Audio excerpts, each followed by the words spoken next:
Hi, this is Justin Colletti of Sonic Scoop. Thanks for joining me for this week's episode of the Sonic Scoop podcast. And today we're going to be talking all about saturation. I actually got a listener question this week that I want to answer. Nico writes in, "Hey Justin, I'm a student of your podcast. Thanks for being a consistent and open source of knowledge on this strange, transitory world of the internet." Nico writes, "I wanted to reach out and petition for an episode on saturation in a mastering/mix bus context. I hear a lot of experimentation with different ways to use the master bus in DIY music on Spotify to shape the mix. Curious about your take on it. Smiley face. Nico." Well, Nico, you asked for it. You got it. We're going to do a full episode just about saturation, and I'll focus on that idea of using it in the mix bus and in mastering. I actually use saturation on almost every master I do at the mastering stage. I think it's an extremely useful tool for mixing, potentially mix bus as well. We'll also look a little bit about ideas on using it on a track-by-track basis. But I think the thing that a lot of people aren't going to have as many ideas about going in is that mix bus and mastering idea. And I want to give you my specific process I use when choosing saturation for all the masters that I do. And I'll give you a sense for why I use saturation in mastering. In mastering, it's often very subtle. On mix bus, it's often going to be fairly subtle, but it's one of those things where you're going to hear and really feel the difference when you turn it off. And then I'll give you some insights on how to use it in some crazier ways on individual tracks in a mixing context. Let's get right into it. The only thing I need from you before I get started is for you to smash the like button if you haven't already. Remember to hit like and subscribe, all that good stuff if you're on YouTube, and consider giving us a rating and review if you're on Apple Podcasts or Spotify or any of those audio-only formats. Super appreciated. Big shout out and thanks before we get into it. First of all, to Sound Toys, who's been sponsoring this podcast since the beginning, making some of my favorite creative effects in the known universe, including the much heralded saturation device Decapitator, which everyone who has loves. It's one of the most popular plugins. It's super fun and easy to use. Another saturator that those guys have, little lesser known, but a little favorite of mine is the Radiator, the little Radiator. Definitely check that one out. Kind of tube saturation based on, I think, some stuff that was kind of used in the Motown studios. Really, really cool device. Check that one out too. Big thanks to Sound Toys. Try out anything they make for free for 30 days for free over at soundtoys.com. Also, a quick thanks to Focusrite, who make the Focusrite Claret Pre I'm talking into right now. Claret interface, I should say. They make a whole great range of interfaces from the really affordable entry-level Scarlett all the way up to their high-end RedNet series.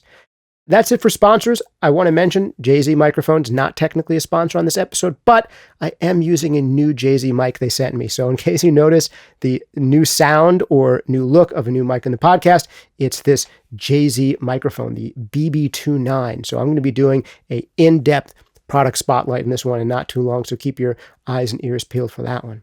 All right, let's get right into saturation. First of all, why use saturation in a mix bus context, in a mastering context, and then how to select saturation, and then some kind of cool tricks you can do with saturation. Why use it in mastering? For me, I was working on a hybrid analog system when I made the switch into mastering, when I left kind of recording and mixing primarily and went primarily into mastering, which is where I've been ever since for years now. It was at a nice high-end studio called Joe Lambert Mastering. They're still my studio. Their studio manager, Diana, is my studio manager. I still do all of my sessions through JLM, even though I'm in my own studio here at my own place. I learned on Joe Lambert's system, and it was a gorgeous, the big mastering desk in the middle, the speakers that cost tens upon tens of thousands of dollars hooked up to the amps that cost tens upon tens of thousands of dollars, and, the EQ from the 1970s, the five-figure EQ and all that stuff. Just super gorgeous, high-end analog gear that you'd be passing through. And that stuff would give a color and have a mojo. Some of those devices, like the Manley Varimu that I went through, even if you didn't use it to compress, would do a little something to the tone, and the signal would just sound better for having gone through it. And that's something that we start to miss when we go from the analog world or the hybrid analog digital world to the purely digital world. And when I made the transition to mastering completely in the box, getting some of that color, some of that mojo, some of that subtle saturation back was something that I had to do intentionally. And it really does change the amount of dimension and kind of depth that you get out of tracks. And you can also have an easier time with the subtle smoothing of transients, where you might end up having to do a little bit less limiting or compression because you're getting some of that subtle transient smoothing just from the saturation, very subtly, that's happening in some of these devices. And that color was something I had to start chasing and adding in. And that's something I do, I want to say, on 80% or more of the masters I do now. Pretty close to 100%. I'll put on a saturator. Now, in some cases, when things want to be squeaky clean, I might dial that saturator way, way, way down, so it's doing very little. And if it has a wet dry knob, I might have it dialed way, way, way down, so it's, barely in there. But I am almost invariably starting with a saturator in the master to see how good I can make it sound with a saturator. And there's a very specific process that I'd use that I'd recommend you adopt too. It's super simple. And once I give you this super simple process, you're going to be like, wow, that's obvious. If I haven't been doing things that way, why have I not been doing things that way? And here it is. First, on the mix bus or in a mastering context, you want to start with too much saturation.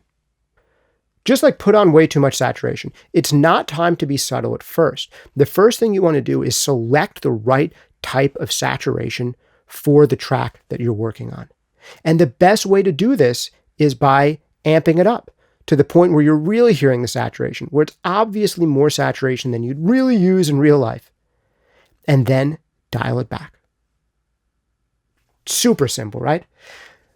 But the reason you're doing this is so that you can go through your potential types of saturators and pick the right one for the track. You want to find a saturator that sounds good when it sounds like there's too much of it going on, and then dial it back. And having too much saturation going on really helps you much more clearly and precisely pick which saturator sounds right.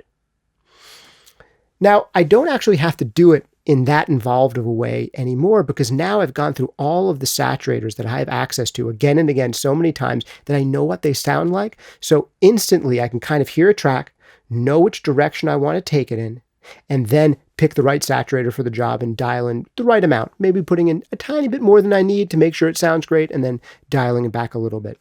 But that exaggerated process I just let you know about is how I got there. And without having gone through that process, I would have never gotten to that place where I can just think about it. This one needs that tape simulator. This one needs that tube simulator. Let me get it and put it on. I would have never gotten to that place unless I tried all of my saturators again and again with too much saturation and then dialing it back. But I want to give you even a little bit more detail than that. Before you even go through figuring out which saturator sounds best, a great idea is to have in your mind what you want to achieve with that saturator before you even start listening to saturation. And we can get all techie and we can talk about the difference between even order harmonic saturation and odd order harmonic saturation, what exactly those terms mean. Whenever you're adding saturation, you're adding harmonics above the signal that you're feeding in. If it's more even order, people generally describe that as feeling a little bit smoother and rounder. If it's odd order, people generally describe that as sounding a little bit more edgy and angular. But I like to think about much more broadly. Saturation generally will do one of two things primarily. Either it is going to smooth out your signal a little bit and make it a little bit more mellow, or it's going to edge up your signal a little bit and make it a little bit more aggressive. So there are saturators that sound a little bit more smooth and a little bit more creamy, and maybe at their worst a little bit more sludgy and murky. And then there's those saturators that sound a little bit more aggressive, articulate, maybe even a little bit more buzzy at their worst. So you want to think about those two families of sounds before you even go in to apply a saturator. Think, what type of saturation do I want? Is this a sound that needs to be smoothed out? And in that case, if I'm looking to shave off transients, make things a little fatter, warmer, rounder, maybe it's something like a tape simulator. maybe a tape simulator running at 15 inches per second rather than 30 inches per second. That's just going to soften the edges a little bit more. Maybe even running at 7.5 inches per second, where a really slow tape machine is going to really smear the edges and the transients and the high frequency even more and make things even a little bit more syrupy still. So if you have something that's really bright and tight already, and it's supposed to get a little bit more analog, gluey, gooey, that kind of tape simulation might be the right thing. There's other types of saturation. Like I said, there can be more buzzy and more aggressive saturation. Some of these kind of triode or dual triode style saturators are ones that can sometimes just have a little bit more edge, a little bit more brightness, a little bit more buzz than, say, a tape simulator. And this can be great when a track wants to have a little bit more energy, a little bit more excitement, a little bit more teeth, a little bit more grit. So you generally want to be thinking before you saturate, which general direction am I going in? Am I going for slower and sludgier and smoother? Am I going for more aggressive and more edgy? And then once you've made that decision, before you've listened to a thing, you're much more likely to quickly get into exactly the right saturator for you. Now, are there cases where there are saturators that do a little bit of both? Yes. Are there cases where you might want to even layer more than one type of saturation? Sure. But as a general rule, I think that's the way to go about it. And this works not only for mastering, but also for the mix bus. Ask yourself which direction you're trying to go, and then audition a bunch of different saturators with too much saturation on, and then dial back the amount of saturation and potentially the proportion of the saturation if you have access to a wet-dry knob that'll let you do that kind of thing. As far as favorite saturators, I could name a bunch of brands and stuff. I do really love some of the Plug-in Alliance tools. Specifically, some of their compressors are just like analog compressors in that they add a little bit of subtle saturation and harmonics, even if you're not compressing with them. Things like their Townhouse compressor and their Shadow Hills compressor and their SPL iron compressor. I almost think of as being saturators as well as compressors. But of course, there are dedicated saturation devices. Again, the Plug-in Alliance Black Box. They're not a sponsor on this podcast, although I do love them and we've worked on a lot of stuff together, that they're just one of the names that comes up. Another one, again, not sponsoring this podcast, honest opinion, the Isotope Ozone stuff. I've used their vintage tape simulator quite a bit. I think it's a good sounding one. It's got a lot of nice variables in there, as well as their kind of general exciter in Ozone. It has a couple of modules that I really like. I like their tape module. I like their triode module in there for slightly more aggressive saturation. And there's a whole bunch of others in there you can flip through very easily. I like that's multi-band, so you could not saturate the low end and then just saturate the highs, or you could saturate the low end and the highs with different types of saturators. Sometimes I nerd out and do that kind of thing. So that's a fun thing about that. Universal Audio makes a bunch of tremendous stuff. There's Fab Filter. People have talked a lot about the Saturn, which I have not yet used myself, but I'm looking forward to trying out. There's a whole bunch of devices out there, but which ones you choose isn't the point as much as which ones do you love the sound of, and how do you go about discovering which ones you love the sound of. That's even more important, having a process for it. Last thing I wanted to bring up is just a couple of ideas about how to use these things on individual tracks. Man, use it on everything. Use too much of it. I often like things like subtle tape saturation on instruments that have a lot of extra transient, cymbals and tambourines and shakers can often do with having some of the transient swallowed up a little bit by a gentle kind of tape simulation. But there's also things that want a lot of aggressive saturation. Drums are an obvious example. Parallel processing drums. Also, vocals can benefit from being pushed into distortion, particularly, again, in a parallel treatment kind of way. And bass guitar, those kinds of elements often love to be parallel processed, where you might want to create a bright version of a bass to go along with your full range version of that bass, and that bright mid-rangey version of the bass might want some additional saturation to cut through the mix. I'm sure by now some of you are saying, why don't you give me audio examples of this stuff? And the answer is because this is a podcast. That's what I said in the beginning. Thanks for joining me for this week's episode of the Sonic Scoop podcast. But if there's enough demand for that, maybe it would be cool. We could do a video where we break open the DAW and listen to some of these ideas together. But really the most important thing, again, is for you to get the concept in your head and then go make the audio examples for yourself. That's where you're going to learn the most. So I hope you got some good takeaways from this and a good strategy to go about applying saturation to anything, whether it's a master, whether it's a mix bus, or whether it's individual tracks. That process I've given you and that little mental shift about how to think about saturation, I think is going to be big in helping you in your own personal explorations where you make your own audio examples, which are the best kind.